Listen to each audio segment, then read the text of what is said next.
இன்னைக்கு அரசியல சில பேர் பேஸ்மெண்டே இல்லாம உள்ள வர முயற்சிக்கிறாங்க. எக்ஸிபிஷன் போவோம், பார்த்திருப்பீங்க, கண்காட்சி வருஷத்துக்கு ஒரு முறை நடக்கும். அங்க போய் பாத்தீங்கன்னா திடீர்னு ஒரு தாஜ்மஹால் மாதிரியே ஒரு செட்டு போட்டிருப்பாங்க. இது தெரியாம பெரிய கூட்டம் கூடத்தான் செய்யும். அதெல்லாம் வெறும் அட்டை. திராவிட முன்னேற்ற கழகம் தொடங்கப்பட்டது, கலைஞர் அரசியலுக்கு வந்தது வெறும் ஆட்சியை பிடிக்கிறதுக்காகவோ பதவியில் இருக்கிறதுக்காகவோ கிடையாது. நான் கொண்ட கொள்கையை அடையறதுக்காக இந்த இயக்கத்திற்கு தலைவனானவர் தான் நம்முடைய முத்தமிழர் டாக்டர் கலைஞர் அவர்கள். இதைத்தான் நம்முடைய தலைவர் அவர்கள் நமக்கு சொல்லி கொடுத்திருக்கிறாங்க. இன்னைக்கு திராவிட முன்னேற்ற கழகத்தை அழிக்கணும்னு புதுசா பல பேர் நினைக்கிறாங்க. புதுசா சில பேர் கிளம்பி வரிசையா வந்துகிட்டு இருக்கிறாங்க. திராவிட முன்னேற்ற கழகம் ஒரு சாதாரண அரசியல் கட்சியா அண்ணா திராவிட முன்னேற்ற கழகம் மாதிரி 10ஓடு 11 இருந்திருந்தா அதை யாரும் அழிக்கணும்னு முயற்சி செய்ய மாட்டாங்க. நாம கொள்கை கூட்டங்கிறது தெரிஞ்சதுனால்தான் அவங்க நம்ம அழிக்கிறதுக்கு கிளம்பி வந்துகிட்டு இருக்காங்க. குறிப்பா பாசிச சக்திகள் நம்முடைய கொள்கை கூட்டத்தை கை வச்சு பார்க்க முயற்சிக்கிறாங்க. திராவிட முன்னேற்ற கழகத்தை பேருங்க அண்ணா அவர்கள் தொடங்குறப்போ அவர் கூறின ஒரு விஷயத்தை இங்க சொல்ல விரும்புகின்றேன். டெல்லியினுடைய ஆதிக்கம் ஒழிய வேண்டும், மக்களை பாழ்படுத்துகின்ற பாசிசம் ஒழிய வேண்டும், பதுங்கி பாய நினைக்கின்ற பழமைவாதம் நிச்சயம் ஒழிய வேண்டும் அப்படின்னு அறிவிச்சிட்டு தான் திராவிட முன்னேற்ற கழகத்தை பேருங்க அண்ணா அவர்கள் துவக்கி வச்சாங்க. அந்த முழக்கத்தை மனசுல ஏந்திதான் இன்னைக்கும் நம்முடைய திராவிட முன்னேற்ற கழகம் களத்தில் இறங்கி நாம போராடிட்டு இருக்கிறோம். திமுக என்ற அந்த விதையை கழக உடன்பிறப்புகள் தண்ணீர் ஊற்றி வளர்க்கவில்லை, வியர்வை சிந்தி ரத்தத்தை சிந்தி தங்களுடைய உயிரையே உரமாக்கி வளர்த்த கழகம் திராவிட முன்னேற்ற கழகம். உடன்பிறப்புகளுடைய தியாகத்தினாலதான் நம்முடைய இயக்கம் இன்னைக்கு ஒரு ஆலமரமாக வளர்ந்து நிற்கின்றது. அதனாலதான் பெரிய பெரிய புயல் அடிச்சாலும் யாராலும் நம்மளை தொட்டு கூட பார்க்க முடியல, நம்மளை வீழ்த்த முடியல.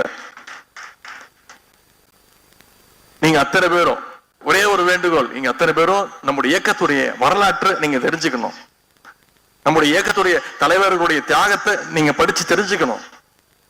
அதற்காக தான் இந்த முற்போக்கு புத்தக திருவிழா வருகின்ற 16ஆம் தேதி வரை அந்த புத்தக திருவிழா இருக்கின்றது. உங்களுடைய குடும்பத்தினர், உங்களுடைய நண்பர்கள், இப்படி அனைவர்கிட்டையும் இதை பத்தி பேசுங்க. இப்படி ஒரு புத்தக திருவிழா நடந்துட்டு இருக்கு, இதை போய் புக்கு வாங்கணும்னு கூட அவசியம் கிடையாதுங்க, வந்து பார்த்தா வர போதும் எனக்கு, அவ்வளவுதான். நம்முடைய மொழி, தமிழ் மொழி காப்பாற்றப்பட வேண்டும், தமிழ் இனம் காப்பாற்றப்பட வேண்டும், நம்முடைய நாடு தமிழ்நாடு காப்பாற்றப்பட வேண்டும். இதுதான் திராவிட முன்னேற்ற கழகத்துடைய கொள்கை. இந்த கொள்கைக்கு யாரெல்லாம் எதிரியோ அவங்க அத்தனை பேரும் திமுகவுக்கும் எதிரி என்பதை இந்த நேரத்தில் நான் தெரிவித்துக் கொள்கின்றேன். கொள்கை தான் திராவிட முன்னேற்ற கழகத்திற்கு அடித்தளம், பேஸ்மெண்டே அதுதான்.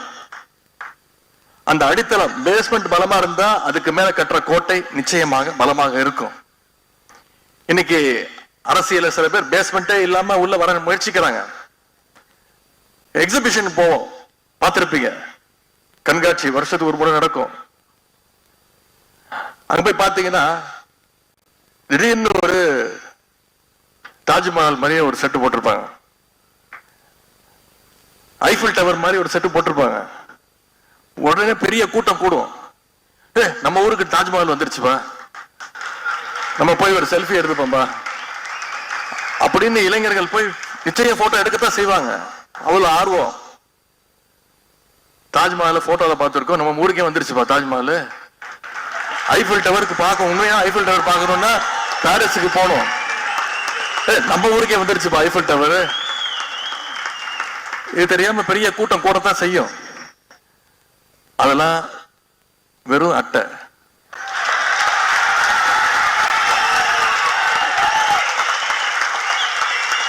அதற்கு எந்த விதமான அஸ்திவாரமோ கொள்கையோ கிடையாது. சும்மா தட்டுனா போதும், ஒரு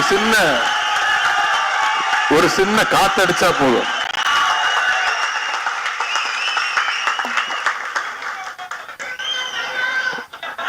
அவங்களுக்கெல்லாம் சொல்லிக் கொள்வது திராவிட முன்னேற்ற கழகங்கிறது தியாகத்தாலும் போராட்டத்தினாலும் உருவான இயக்கம்.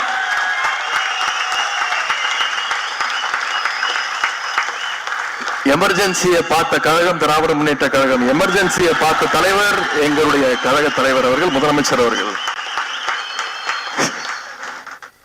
செய்திகளை உடனுக்குடன் தெரிந்து கொள்ள கீழ்கண்ட கேபிள் மற்றும் டிடிஎச் நெட்வொர்க்குகளில் எம்நாடு செய்தி தொலைக்காட்சியை காணுங்கள். பாதகம் செய்பவரை கண்டால் நாம் பயம் கொள்ளலாகாது பாப்பா. மோதி மிதித்து விடு பாப்பா, அவர் முகத்தில் உமிழ்ந்து விடு பாப்பா. அண்மை செய்திகளை உடனுக்குடன் தெரிந்து கொள்ள இணைந்திருங்கள் எம்நாடு தொலைக்காட்சியுடன்.